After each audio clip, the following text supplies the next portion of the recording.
Okay.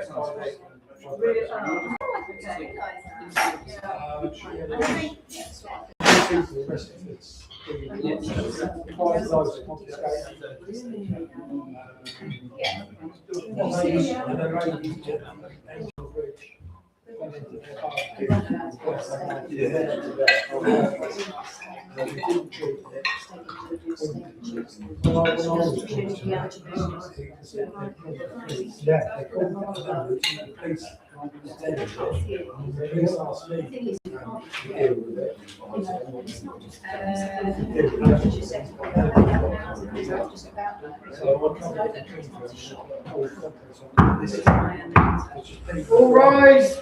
His Worship the Mayor, Councillor Ian Reisman.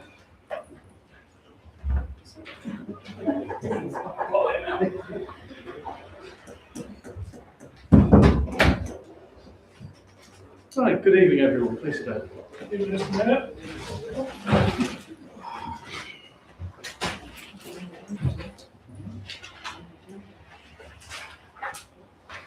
Right, thank you everyone for coming out on this very hot summer's evening. And if you move the hot weather, in accordance with other recent changes, I'm going to announce that there will be hydration books at the midpoint of each hut, which will allow us to advertise town council merchandise on the YouTube stream.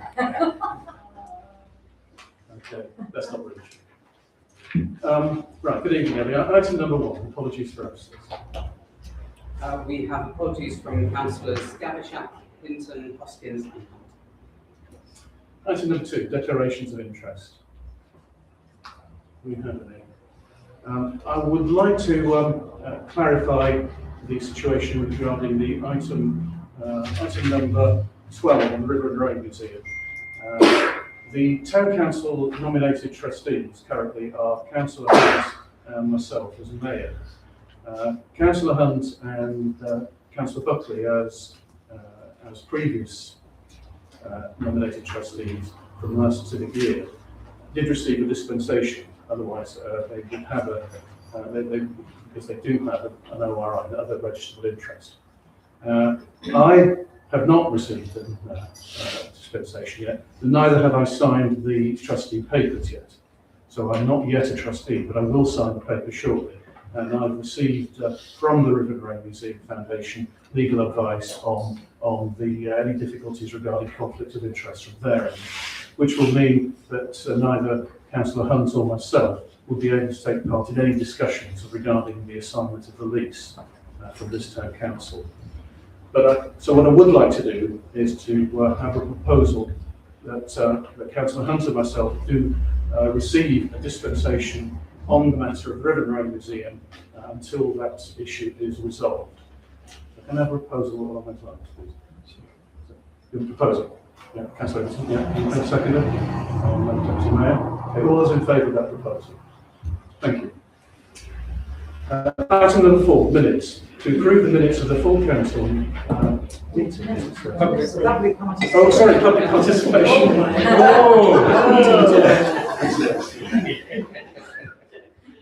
Okay, and you thought there for a moment, you thought you'd come for nothing.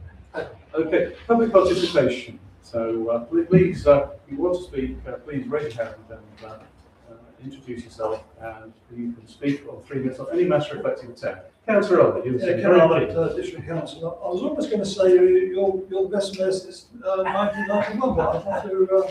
We all are. Right, I'd like to make a comment on item 12, the River and Rain Museum. This is more as a resident of the town, which I am obviously now. Before the council make a decision on what they are prepared to do or not prepared, what they are prepared to do, I would ask that they would take into account the following. The River and Rain Museum trustees were granted a 99-year lease to build a museum for rowing, the river and the Henley Museum by the then Town Council. The River and Rain Museum were granted a lease as a non-for-profit organisation, not as a commercial company. The River and Rain Museum were granted planning permission as they were a not-for-profit organisation. If the original plan application had been for a private limited company, I doubt if the council or SODC would have supported that. By granting planning permission for the River Road Museum, the council at that time realised that they would lose tens of thousands of pounds on the car parking. But in the interest of a community building open to all, the then council made the decision for the benefit of not just the town's residents, but all visitors from far and wide. Recently, the town council supported the River Road Museum in its planning application to turn part of the Henley Museum building into offices. This decision was supported by SODC to help financial support for the River and Road Museum. It was felt that if the building was purely to make money for a private company, planning permission would not have been granted. The buildings are for community use, not for private use. The original council would never have supported this. The majority of money that went into the building, into the museum, came from the Arvid Foundation. It was basically Martin Arvid's personal money.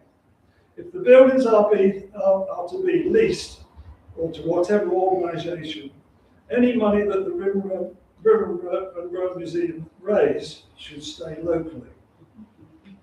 The town council should, I think, thank the trustees for the time and the effort that they have taken to keep the River and Road Museum afloat. A personal thank you I would suggest to David Worthington, who has for many years has chaired the trustee meetings and has tried every way possible to keep the museum open. Why did the River and Road Museum eventually fail? I will leave that to others to form their own opinion, as I have mine. Finally, was it the Road Museum, the River Museum, or the Town Museum that failed? Or was it all three? Thank you. It's a statement, by the way, it wasn't a question. Thank you. You make a number of excellent points, and I'd like to, I will respond to those in a moment, but I think if there's anyone else who wants to speak on the museum itself, I'm going to take that first, and then I don't have to just repeat the same answers again, which I'm sure that you'd rather I didn't. So, but is there anyone else who wants to speak on the museum? It's concerned with the museum, yes. Yeah. If you want to ask a question or make a statement, then please do. Okay, my name is David Fearon, from Walton Avenue in Henley. I'm here with my colleague Annabelle, speaking on behalf of the Henley Archaeological and History Group. The group has a serious long-term interest in the future of Henley Museum. We've been in conversation with the trustees of the River and Road Museum for 4 to 5 years. We know that there's a strong support in the town for a new museum. We held a survey on the final day of the River and Road Museum, when we were actively chauffeuring people around, etc. And we spoke to 200 people, all who supported the idea of a new Henley Museum without exception. There are currently 9,400 followers on the Henley Past and Present Facebook page. Matt Jackson's The History of Henley Facebook video was watched 19,700 times. There are over 20 schools within 5 miles. History is on the curriculum and is taught at all levels.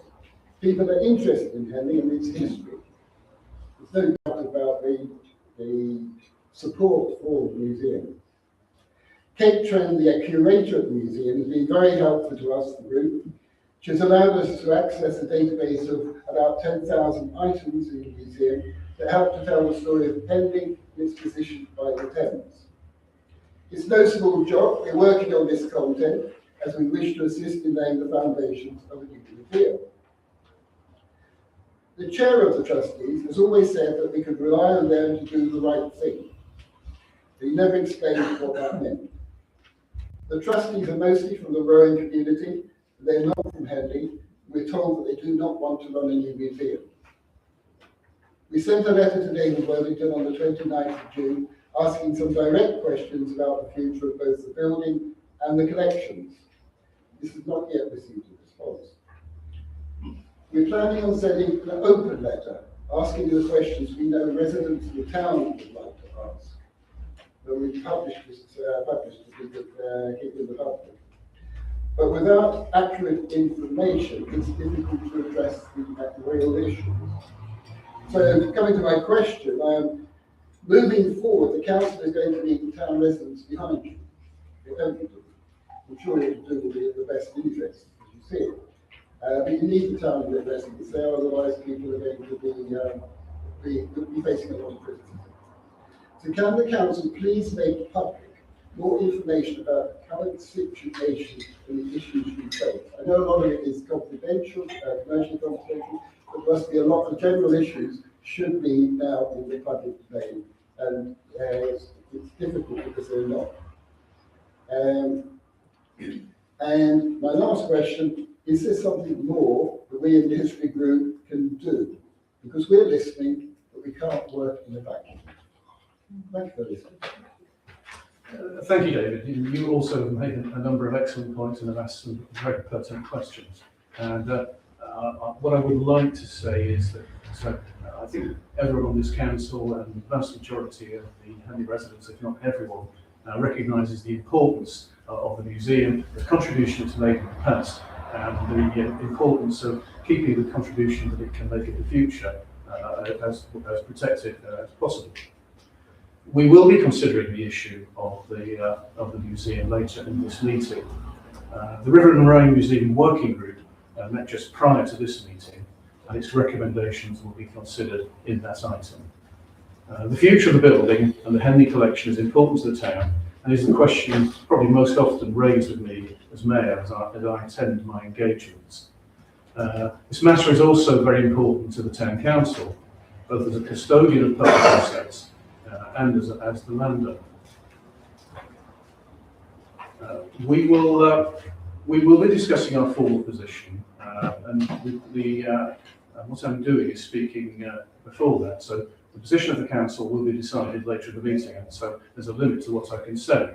The matter is complex. It's a complex legal and financial matter, and unfortunately, that means at this point we can't discuss that matter in open session, as that would be prejudicial to the public interest. However, the full council minutes of the decision that we make will be a matter of public record, and I hope that we can reassure all residents that we are rightly concerned about the future of the building, as well as the Henley collection and a possible future museum, and what we hope will be a future museum. We'll continue to be as open and transparent as possible as we can with the residents of Henley, while we represent their interests and wishes for the future. And I hope that we will be able to say more as soon as possible. We'll continue to announce as much as we can, consistent with our legal and other obligations. And I hope that, I realise that possibly doesn't answer all your questions as fully as you wish, but more information will come to light. The points you've made about transparency and openness are excellent ones, and we will do our best to try and keep the town informed. Okay, are there any other public participation questions on any subject? Oh, David, sorry. Go ahead. Thank you, Mr. Burke. I know it's to do with the 5G mast on Makins.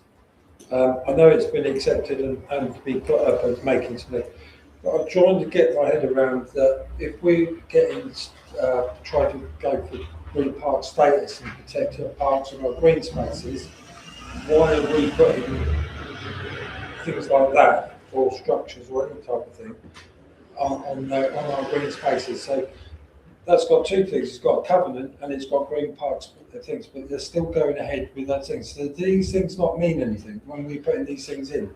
What's the point of having these protected green spaces? It was given to Henley to be used for recreational amenities, for no structures to be put on that ground. So we disrespected Sir Paul Makins, who gave that land to us in the first place, to be used as a recreation and amenities for the people of Henley, not for someone to make profit, which is what that is all about. I know we need technology and all this sort of stuff, and I probably know that we're not going to change it in any great deal, but if we're going to change it in any way, or have the council behind it to have our last say, is if it's got to go up there, then put it in the car park and not in the field. Because you've got a car park up there, which has got loads of space there, probably be easier for them to put it into the car park bit, and it's not going to interfere with the playing area and all that sort of stuff. Thank you. Yeah, you make a good point about the town green. It has got town green status. Sorry. It has got. We have applied and succeeded in obtaining town green status for Makings, as we have with other areas in the town. And but unfortunately, that doesn't protect us from applications for 5G masts from the telecoms companies. We opposed this town council opposed the application at planning level because we felt that other sites, we suggested one, should have been taken into account. And we also had to consider it as the landowner, but we were not able to oppose it as landowner. We would simply have gone to a tribunal, and the legal advice was that we would have lost and had to pay the cost of both sides. So whatever our views are, and say we did oppose it, we had no choice but to agree a lease and therefore have the mast start to be erected on that site. But your questions are perfectly reasonable. Councillor Russell. Sorry, Councillor. So I may just make one point. Yes, it was turned down by the Town Council, Planning Committee, and indeed SODC's, the Planning Authority, and the company took it to the Planning Inspector. The Planning Inspector allowed the developments, and there's nothing we can do about that. I think it's fair to say the Inspector's report pretty well argued on every single point against the mast going there, but it ended up concluding that the mast should go there. I don't ever see a report quite as unbalanced in that way. Yeah. But to say that unfortunately that is the law. So we won the argument but lost the battle, unfortunately. Is it too late to ask them to move it to the car park area? It's still in the same place. I very much doubt that would be. They've had plenty of chance to change their mind, and we made it clear right from the initial application. So you're free to ask. I don't think you're really able to chase it, unfortunately. But as you say, there are people who want to see that mast go in because we have very poor coverage in Henley, and we all rely to some extent nowadays, especially businesses, on good communications. Okay, are there any other public participation questions before we move on? Okay, thank you, everyone. So the next item, second attempt, is the approval of minutes that were held on the 2nd of June. Are there any items of accuracy, or can I have a proposal that we approve the minutes? Councillor Thomas, and seconder. Councillor Jackson. All those in favour? Thank you. Reports of committees. To receive and note the minutes and all notes of the council's committees to approve any recommendations. First, I call upon Councillor Thomas to present the planning minutes of the 9th of June 2026. Thank you. I hereby present the minutes of the meeting of the Planning Committee, which was held on Tuesday the 9th of June. Item 1, apologies for absence. 2, declarations of interest. 3, minutes. 4, public participation. 5, plans new. Turn to page 11. 6, objections, calling applications. 7, Deanfield Road footpath. 8, appeal decisions, Thames Farm. 9, Hallmark Care Home. 10, government consultation, planning committee informed. Item 11, progress report for applications called in. Over the page on page 12. 12, exclusion of the public and press. 13, appeal decisions, Thames Farm. I do so move. Thank you. Can I have a second, please? And all those in favour? Thank you. Yeah. Next, Councillor Thomas, can you read the minutes of the 23rd of June 2026? Thank you. I hereby present the minutes of the meeting of the Planning Committee, which was held on Tuesday the 23rd of June. Item 1, apologies for absence. 2, declarations of interest. 3, minutes. 4, public participation. 5, plans new. Item 6, objections, calling applications. 7, planning appeal. 8, planning appeal. 9, government consultation. And 10, progress report for applications called in. I do so move. Thank you. Seconder, please. Mr. Jackson. All those in favour? Thank you. Okay, next, item 5B, the Recreation and Amenities Committees and Councillor Dodds, can you present the minutes for the 9th of June? I wish to present the minutes of the meeting of Recreation and Communities Committee held on Tuesday, 9th of June. Item 1, election of chair. Item 2, election of vice chair. Item 3, apologies for absence. Item 4, declaration of interest. 5, public participation. 6, minutes. 7, progress. 8, finances. 9, Freeman's Meadow playground equipment. 10, floating sauna. 11, adventure golf. I so move. Second, please. All those in favour? Thank you. Next, the meeting of the Town Community Committee on the 16th of June. Miller, Hi, I am hereby present the minutes of the meeting of the Town and Community Committee meeting held 7:30 Tuesday, 16th of June. Item 1, apologies for absence. Item 2, declarations of interest. Item 3, public participation. Item 4, minutes. Item 5, communications manager update. Item 6, finance. Item 7, the Regatta bus service. Item 8, progress. I so move. Thank you. Second, please. Councillor Dodds, all those in favour? Thank you. In the absence of the Chair of Finance and Strategy, as Vice Chair and Chair of that meeting, I'll read out the minutes for the Finance and Strategy Management meeting on the 23rd of June.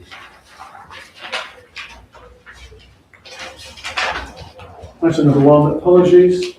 Item number 2, declarations of interest. Item number 3, public participation. Item number 4, minutes. Item number 5, finance. Item number 6, expenditure.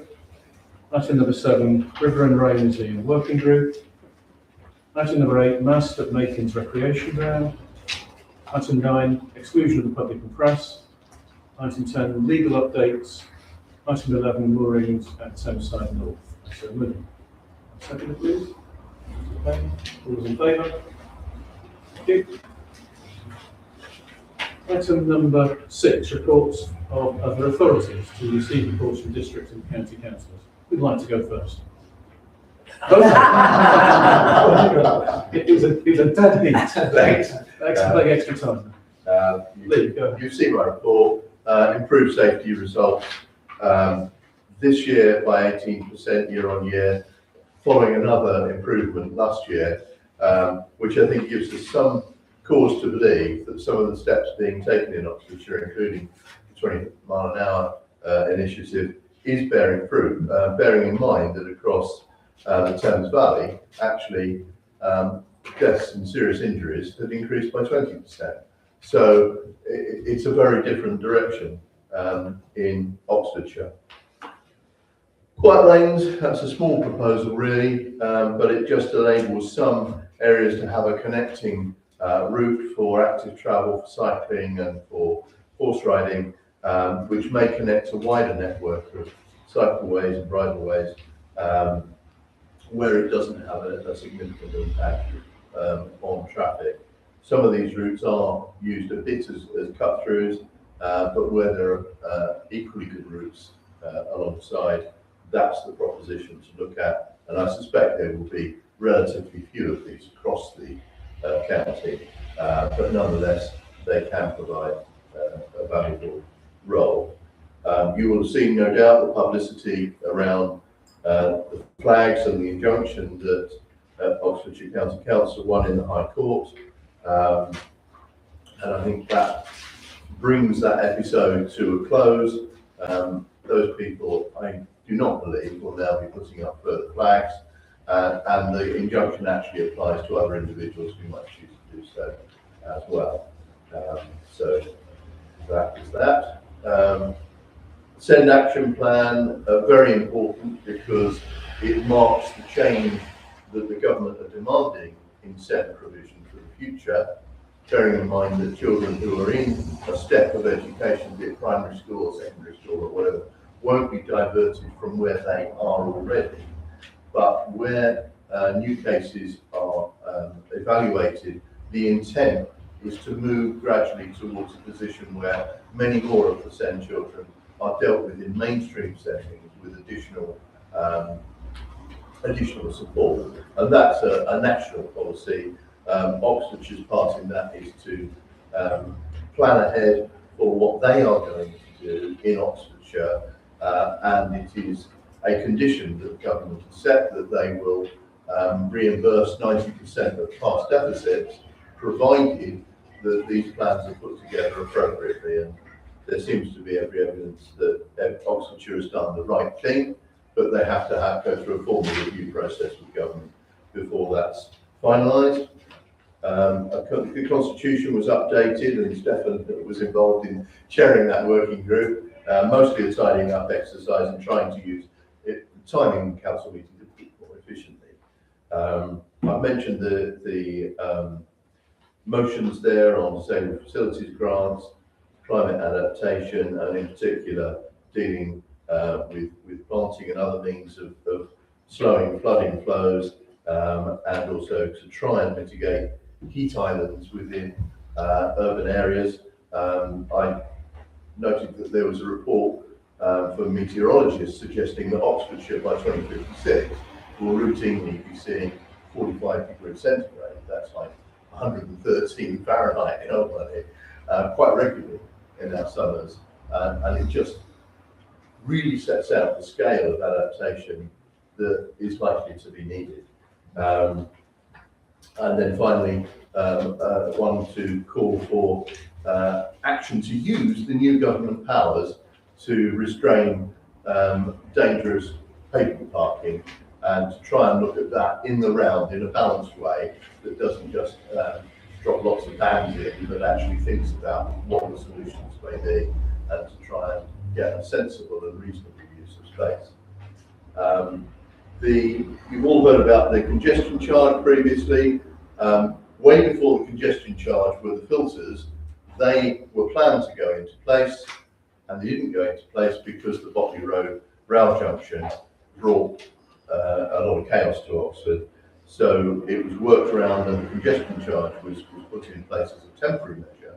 But now, at the end of August, the Botley Road project will be completed, and it's possible then to move on to the filters. In fact, it's not possible to stay on a temporary congestion charge, because the very reason for that temporary charge and plan was whilst the Botley Road works went on.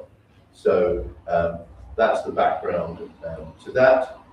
Everybody gets a right to permits. Not everybody has yet asked for them, but I give you the links here and telephone number if you would wish to, and if your residents would wish to apply for permits. It's probably a good thing if they do so.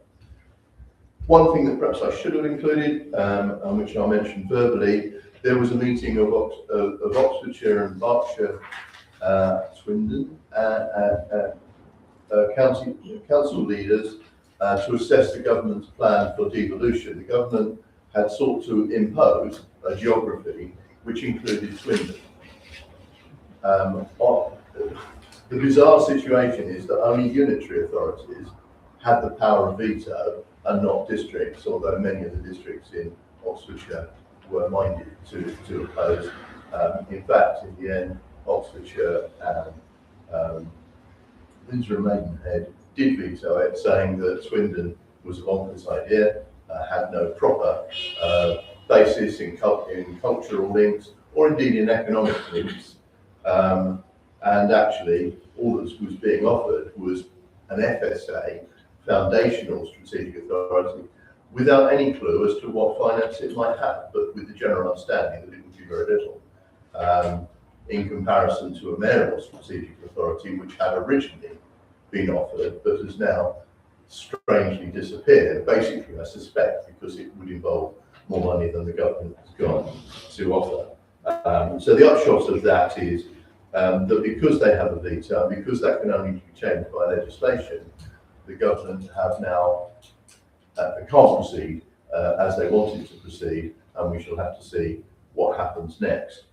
By the same token, obviously there's a lot of change going on in government, and it will be interesting to see what comes out on the decisions on local government reorganisation. All the indications are that they're keen to proceed, but nobody quite understands exactly how they're going to proceed. So we'll have to see how all of that works out. Any questions? I'm not sure I'm any the wiser about the way devolution is going, the so-called devolution. Yes, initially it was supposed to be voluntary and everybody coming together and making daisy chains. Now it seems to be more of a central imposition, except that you can veto it. It seems strange to me that devolution should be imposed from the centre and result in us having a planning authority that's about 5 times as big as it is now. Which I think a lot of us have great concern to do. But thank you for your reports. If there's no other questions. Okay. That's right. Yeah, let's start on devolution. Can I just refer you to page 19 of the agenda, which is finance, item 6, expenditure. You may well find out that SODC has not been running to retrospective applications, so hold fire on that for a couple of days and I'll see what I can find out tomorrow. I think if you go ahead and do it, you won't get any money. Well, that's what seems to have happened before. I'm not sure if you've got a view on that. That's the normal rule. Yeah. Anyway, just going on to. I think the application to the district council fund was more in hope than expectation, but They've got plenty of money to work out that. it never hurts to ask. Anyway, my report on page 21, the community governance consultation. I think we've done pretty well on that. I think we got a very positive reply. I'm not sure if the town clerk did circulate the reply, but I find it fairly positive. Where it's come back to basically say, produce the evidence. Well, the evidence is going to come from you people here to write to the district council. And there's on the page there, said oxford.gov.uk community governance. If you just log on to that, which I did today, and you can just give a few reasons why the wards should stay 8-8 rather than this stupid, absolutely idiotic 8-5-3, which I believe come from Oxford County Council, which I won't hold you responsible to. So if you could obviously pass it on to a few people, a few residents, that would be handy. So the more people like into SODC to support the 8 and the 8, the better chance we've got of bringing that back. Changes to the planning committees. This is the sad 31st of October 2026. What is going to happen? We've got a Teams meeting tomorrow night with more information, so as soon as I hear any more, I'll circulate that one. On page 22, land charges system upgrade, which has been an absolute disaster. And I'm emailing SODC every day. This has gone on for week after week. There are people allegedly losing their mortgage offers. There are estate agents in town that have been in touch with me that can't go through with their sales because SODC's new system is not up and running. And all I get is, it will be done in another 3 or 4 days' time, and we just continue. So I've taken up with the leader of the council today, so she's been hammering a few people as well, but it's been an absolute disaster. Why they couldn't just leave the original system in use and then just, I don't know, I'm not into IT, but one would have thought they could keep the original one in use and then put the new one in over a long weekend or something like that. I know you went to IT, but this has just gone on and on. It's just absolutely ridiculous. Joint local plan has been taking place this week. That's basically it for me. I didn't receive any questions. Yes, you did. The land charges system upgrade. I did send you an email. I have one of my family is caught up in this system, and it's just ridiculous, absolutely ridiculous. I was talking to him today, and as you said, why they couldn't run the two systems side by side? Of course, they have to test it because it's very serious if they give the incorrect information. But actually, South Oxfordshire are quite good at changes and things. I think this is a real mess for people to actually lose their mortgages, and for the estate agents, they only get their payments when sales go through. I mean, Would you be kind enough to give us an update, I you know, will, when you're here, honestly, to let us we've got the know? legal people onto it, we've got Yeah. the leader of the council, I mean, anybody that can deal with it is dealing with it. Mm. What probably annoys me more than anything is, and I don't know the answer to this, but if this was private, if this was private, people would be working 24/7 to get it in place, where it just seems to me they do their 9 till 5 and go home. They're off sick. Weekends, enjoy the week off, but to me, this should have been a 24/7. Should never have happened. It's Yeah. costing people emotionally and financially an awful lot of money. That's So it. thank you, But if Ken, you're hearing for more, being a real terrier on this one. Thank you. Presumably a private contractor is involved, it's usually Capita for the district council, isn't it? Yeah, I know that they're doing it alongside SOBC's. But they're responsible for the implementation, as you say, I've worked in IT, you hire a contractor, and I'm sure you know this from your line of business as well. You hire a contractor to do something, you expect them to do the job, and the district council is only responsible for hiring the contractor, not actually fixing. When I find it more, Mr. Ray, I'll pass it on. Right. I think we're going to It's a documentary.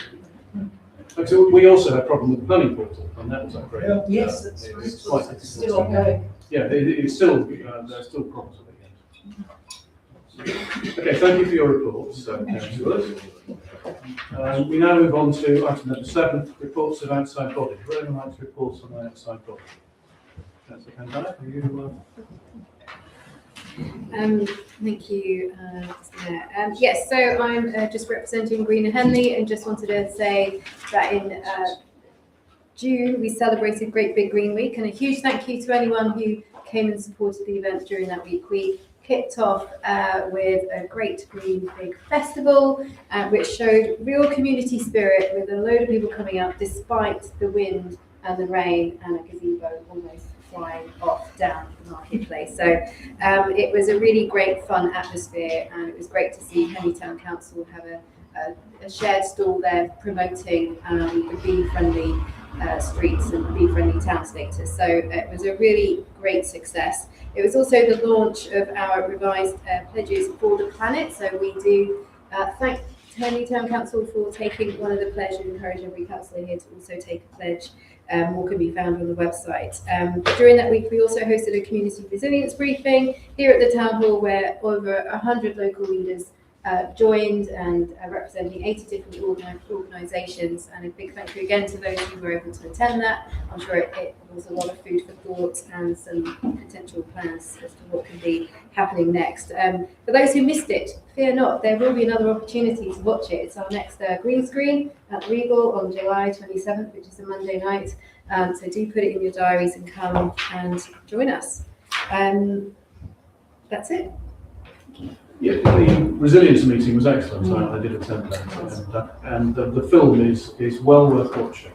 It goes to show that it's not just a few environmentalists who are recognising and promoting the challenges that we face with climate change. It seems hard to believe that Big Green Week was held with in the cold of the rain when we had the middle of our second or third heat wave.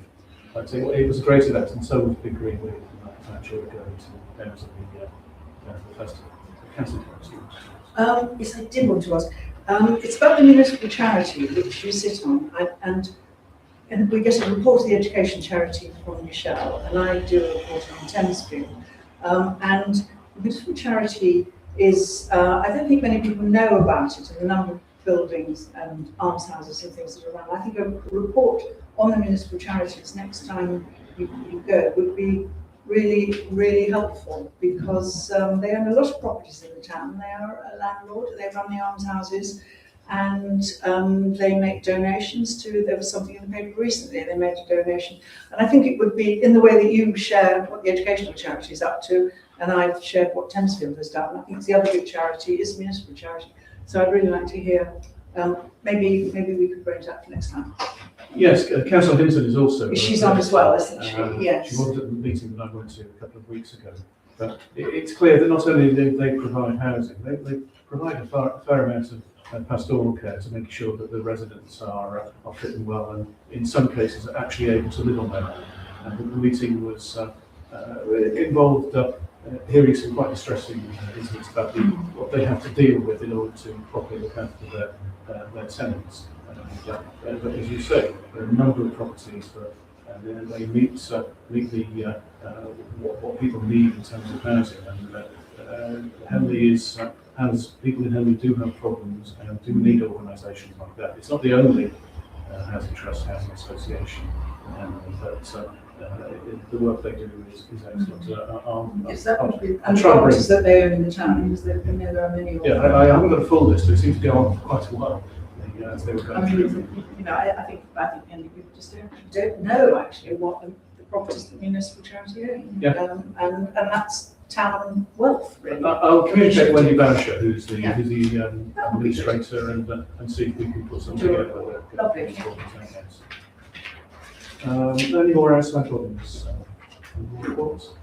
No, so Mayor's civic engagements, so these are on page 25. And they cover the period up to the beginning of last week. So it doesn't include the events, which I'll have reported on next time. But continue to meet the hugely varied number of local organisations and local meetings, and I am thoroughly enjoying all of the talking to all of these people, thanking them for the work that they do and what they provide. There's a huge variety there. Are there any questions or comments on that, Councillor? It's relating to May 19th and attending the Henley Sewage Works and the switch on site. I just wondered if you have any. How was that? Yes. And is it all working and flowing well? And did they? That was on May, and yes, I reported on that at the last meeting, and it was nice to see that there are some places where investment in our water infrastructure is taking place. This is at the Henley Treatment Sewage Works, which is down towards on the Marlow Road, it is in Henley. But of course, it's the Walgrave Treatment Works which treats the water as it flows past the town centre itself. Yeah, they did guarantee that it would be active, the new treatment tank, before regatta took place, and I'll try and find out whether or not that did actually happen. They seemed very confident, and as I say, we gave a very positive presentation. Several of us were there, Joe Robb was there, and Laura Brunford. So yeah, I'll try and find out whether or not that is complete. And it's been 3 years, I think, in development, and £10 million. I still feel slightly odd to just praise Thames Water, but the credit where credit is due. Are there any other questions about this? Can we note those there? Okay.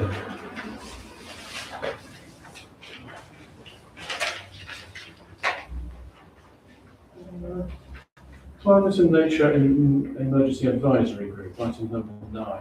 To approve the terms and preference and membership of the group. The group that's listed on page 27. And membership there are 3 councillors and 5 community members. The terms of reference do state that there should be 6 non-cooperative members in the public. Does anyone know of anyone who might want to join the group? Which as a regular attendee, I would like to say that the group is functioning particularly well at the moment. It's gone through a transition from being a working group to an advisory group. So the idea is that it identifies subjects or areas where responses to the climate and nature emergencies is identified, and then passing it on to the appropriate body, whether it's a town council committee or whether it's a community organisation such as Green Henley. But it is functioning well. It is also carrying out a number of projects of its own, with using the volunteers of the group. So does anyone know of any other volunteers who might like to put themselves forward? Would any other councillor like to join the group? Okay, so what we should do is, I'm happy to propose. Oh, sorry, was there? Sorry, can I just? May I just check? So if we did suggest someone in the future rather than right now this minute?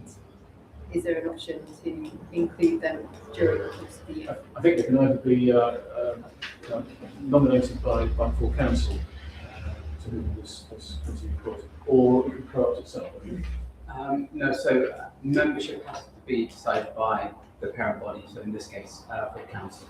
However, there would be nothing to stop an interested party being invited to attend the meeting informally, for example, and then having them formally appointed to the advisory group thereafter. So, yes, the more people who want to join that group, the better, so we can think of anyone. So we need to, I'd like to propose that the membership and certain reference are approved with 1.1b changed to 5 co-opted members rather than 6. Second for that proposal? Second? Yeah. All those in favour?